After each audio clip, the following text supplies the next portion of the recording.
Every month I try to do a plant maintenance session for each of my plants. The Monstera I'm working on today is one of the oldest plants I have. I bought it over 3 years ago and it nearly died a couple of times. First time I completely overwatered it before going on holiday, which led to root rot. The most recent time was because of thrips, which are tiny little bugs that bite your plant's leaves and feed on their juices. It got severely damaged, lost most of its leaves, and the ones that survived carry battle scars to this day.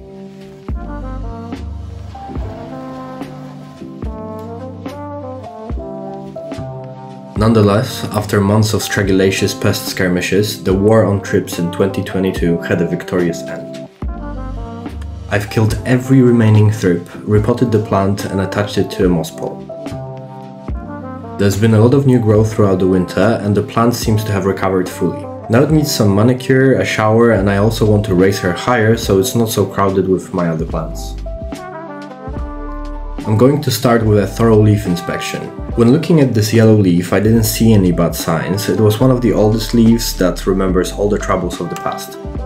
Sometimes, old leaves at the bottom of your plant just decide to retire. When my Monstera was in its worst shape, I tried to hold on to as many leaves as possible to maximize the amount of photosynthesis and provide energy for the plant. Now that the plant is doing well, I can get rid of some of the old leaves, deformed and half-eaten by thrips. It's very important to look on the top and under each leaf. Pay special attention to leaves that look sick and show signs of any trouble.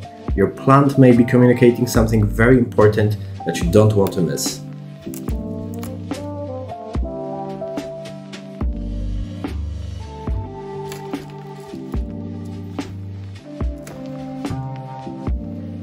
Plants need access to light to photosynthesize. When they're covered with dust, they not only look bad, but they're literally suffering. You can clean the leaves with a damp cloth, but since I'm lazy, I can't be bothered to wipe all my plants one by one. What I do instead are plant showers. Showering your plant not only cleans its leaves, but also mechanically removes pests, thus reducing the chance for any infestations. You're also watering your plant quite heavily, so make sure you hold back with watering for a while before showering your plant. It's important to keep your finger on the water to monitor the temperature. You don't want to cook your plant's leaves or shock them with freezing water. Just keep it around room temperature.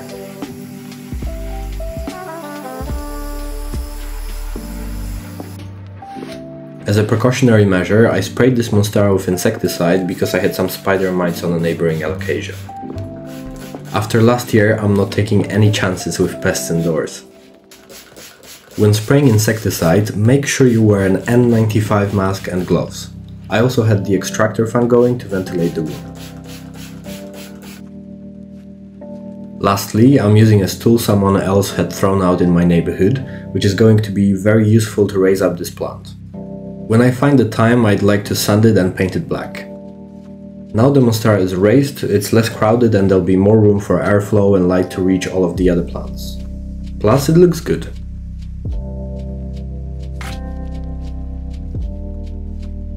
Thank you for watching this video, and if you enjoyed it, please leave a thumbs up and subscribe to my channel.